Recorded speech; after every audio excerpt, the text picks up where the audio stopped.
Hey friends, welcome back to Survival Line Healing Podcast. This is episode 107, and this week we're going to talk about gut health and GI testing. So I wanted to bring this up because I've had a lot of cases here recently with folks who have digestive issues, things like what they suspect is candida, things like they suspect is parasites, things they may suspect is like leaky gut or even SIBO. And they've done protocols. So those protocols have been online. Some of them are things that I've walked them through, and they're not getting the results that they want. Right. Okay. So I've realized this is that if you come across, some information and it says about candida, for example, and you read it and all those symptoms sound like you. Okay. You're going to start that protocol. But then if you don't get the results you want, you get frustrated. Right. So I wanted to introduce this idea of not just testing for gut health, but a complete stool analysis. Okay. And how this testing is a little bit different than like testing for food allergy panels. A lot of people are familiar with food allergy panels to a certain extent, and will do a food allergy panel and will come back and tell them, what foods they need to avoid. They avoid those foods, and sometimes they think they have to avoid them forever, right. Or they avoid foods and things don't get better, or things get better and then they're tired of eating, such a restrictive diet and they want to go back to a regular diet, or, because sometimes food sensitivities can show up things like spinach that you're allergic to, or, things that we think of as healthy. And so by going a little bit deeper into looking at our digestive health. So sometimes the candida, sometimes the leaky gut, sometimes the food allergy food sensitivities can be symptoms of a bigger root cause. Okay. So I have been trying to recommend now more complete stool analysis, and there are a lot of different ones on the market, but what's different with the stool analysis is that it actually looks at the microbes in your gut, and it looks at those probiotics. It looks at whether those probiotics are beneficial, whether they're commensal probiotics, or whether they're pathogenic probiotics, or if they're probiotics that cause disease. And it also, a good complete stool analysis will also look for parasites. We'll look for protozoa. We'll look for different parasites, worms, even. We'll look for yeasts and candida. We'll also look for inflammatory factors to see if there's inflammation in the stool. It will also look for how well you're digesting things. So it'll look for like vegetable fibers or muscle fibers to see if you're digesting food well, if your pancreas is secreting those enzymes, if you're eating too fast. All of those are kind of taken into consideration. So by doing that, instead of just doing the pieces,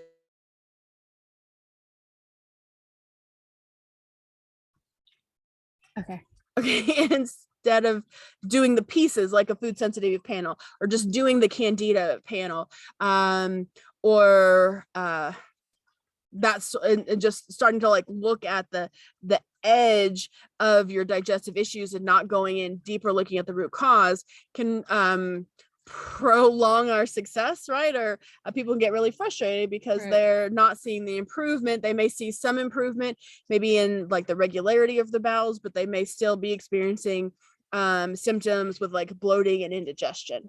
Right. So I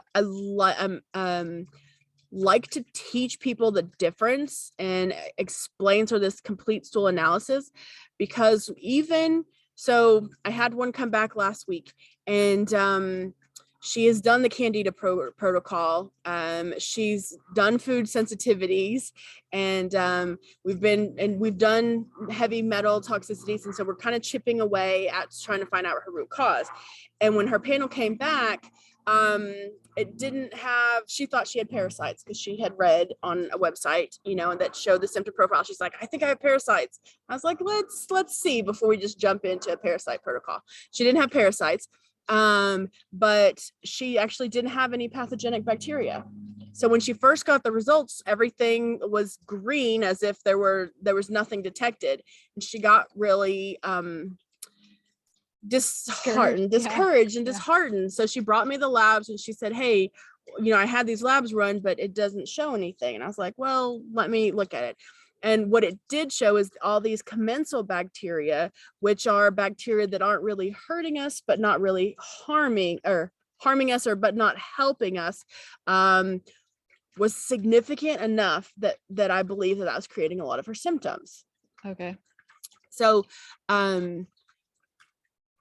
by getting a stool analysis and actually seeing what species of probiotics we have in our gut, I think is very, very beneficial in understanding, how we can address our gut health, but also if you're not getting the results you want with like a candida protocol or a parasite protocol, because those are really big out there right now.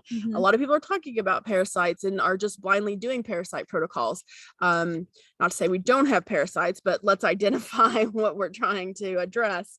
And then they're getting discouraged. Let's get a better look about what's going on. Yeah. Okay. The piece, and I think I may have mentioned this before, but the importance of our probiotics or the gut microbiome is when we identify which ones are beneficial that are present in our gut, which ones are those commensal, they call them a symbiotic, that don't hurt and don't harm, and then the pathogenic, the ones that harm us. I think it's very beneficial to see those. So because if you think of your gut, you have so many cells, so many compartments, right? Like a hotel, you have so many rooms. If you were running a hotel, you want those rooms to be filled with paying customers. Okay. You don't want them to be filled with squatters. That's that commensal bacteria, right? You don't want them to be squatters. Why do we not want squatters? Well, you think they're using your resources, right? They're using your electricity, they're whatever, taking baths and showers, they're using the water, and they're not paying for it, right? So the same thing, if you have a lot of commensal bacteria, so you may not have a lot of pathogenic, but if you have a lot of commensal bacteria, they're using your resources. So when you eat foods that you think are really nutritious and beneficial, if those commensal bacteria are using those nutrients, using those resources so that they are not getting to your cells, right? They're not getting to your organ systems for repair, but they're also not able to break down the foods and create the vitamins and create the digestive waste that our body prefers, right? So by identifying, like, okay, we know there's a lot of bacteria in the gut, but by understanding the different roles and being able to see that on an individual's test, I'm finding to be very beneficial and saving people a lot of time and money in the long run. Yeah. So would you say like people that have any gut issues, should step one really be like getting a complete stool analysis so you can just, instead of shooting in the dark and trying to figure out what's going on, like let's just see what's going on in your gut and then make a strategic plan? For the most part, yes. Okay. So the tricky part is that because our gut is just a tube from our mouth to our anus, it's just very specialized each area. Okay. So complete stool analysis really looks at the majority of like what's going on in the large intestines, what's going on in the colon, which is the majority of where like those bugs live. Okay. And we can see that inflammation. So like if people are having a lot of acid reflux and heartburn, you can still see that from like a dysbiosis in the large intestine. Even things like SIBO, people will argue technically that small intestinal bacterial overgrowth, technically you can't see that on you can't see those bacteria on a stool analysis because it's in the small intestine. And normally, we're testing stool, which is large intestine. But starting with a complete stool analysis will give you so much more information and directed recommendations, that oftentimes, yeah, you're going to have a better results quicker. Yeah. Yeah. So has this changed the way you practice? So it has, because I prefer to recommend I've been recommending a complete stool analysis for a lot of folks, but sometimes it doesn't fit in their budget.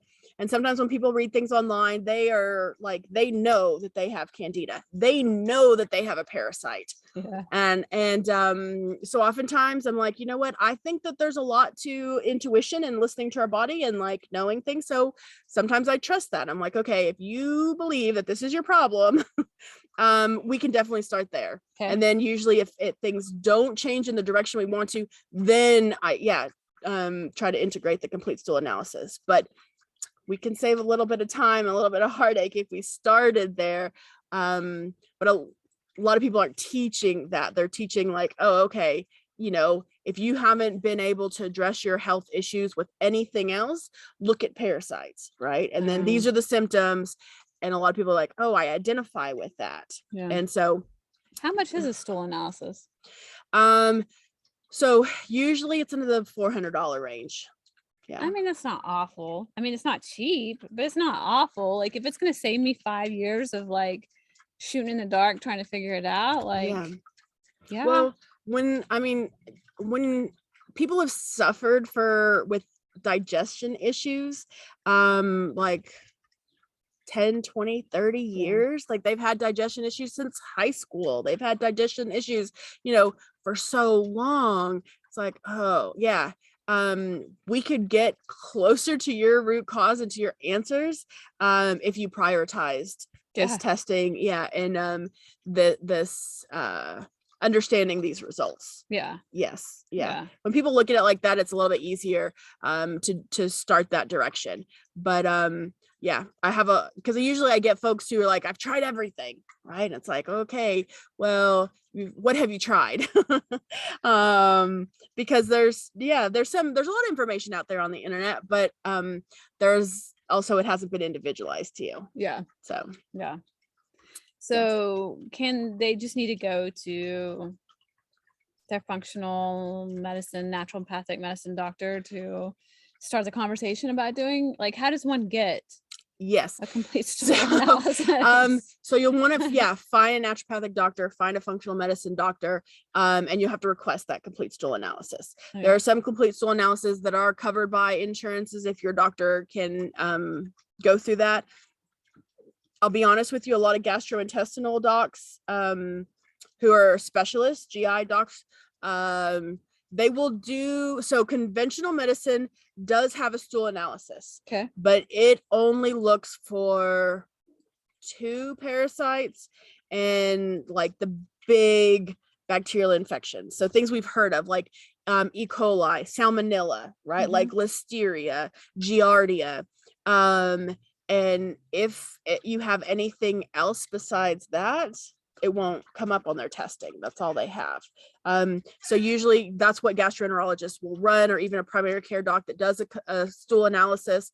It's not a complete stool analysis. It does give you some information. And so sometimes people will say, oh, well, I had a stool analysis done and I don't have any parasites. Well, what parasites did they look for? Okay. If you're looking for a good complete stool analysis, it's going to cover usually over 90 different bacteria and pathogens. Because you want one that's referencing not just the typical 8 or the typical 12. Like at the Mayo Clinic, they only test for 12. They don't test for any more than that. So the more comprehensive the list, the better idea you'll have as to, if you're suffering from any of those microbes, parasites, viruses, bacteria, yeast, that sort of thing. Okay, cool. So I think it's a good first step for folks, especially if they've tried. I feel like they've tried everything. If you feel like you're not getting the results that you want with doing whatever it is you're doing with your digestion, I think this can elicit a lot more information and understanding about what's going on in the gut and what role commensal bacteria have.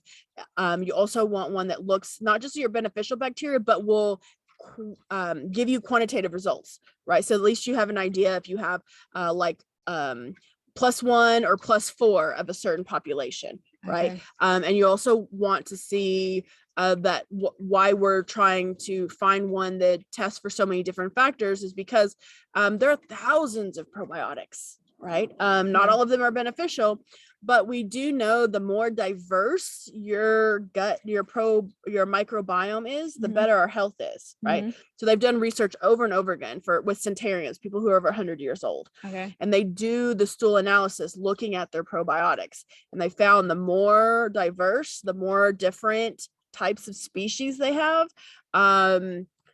versus the regular population. And so what we're seeing is that the not just how many beneficial probiotics you have, but the more different species you have, the better your health. Yeah. Yeah. The more, it sounds like what you're trying to say is like the more diversified your species are, it sounds like those people are living longer compared. They are. Yeah. They're living over 100 years old. Okay.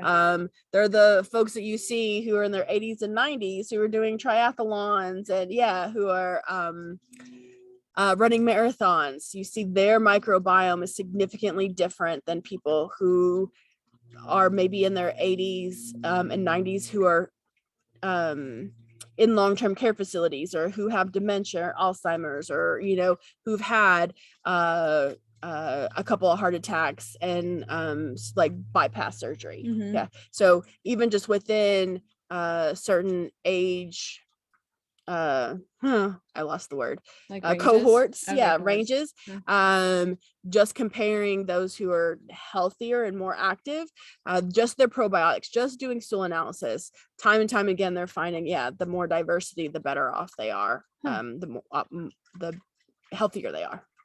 That's cool. Yeah. So hopefully that makes sense. Yeah. Yeah. So I'm gonna encourage you guys, to look at your gut health, and if you're not getting the answers that you want, there's always other options, but do a little bit of homework, look for a complete stool analysis. If you need help in that, reach out. I'd be happy to help, but the more targeted information we can get about your body, the better results we can get faster. Yeah. So All right. Thanks, Dr. Carmen. thanks.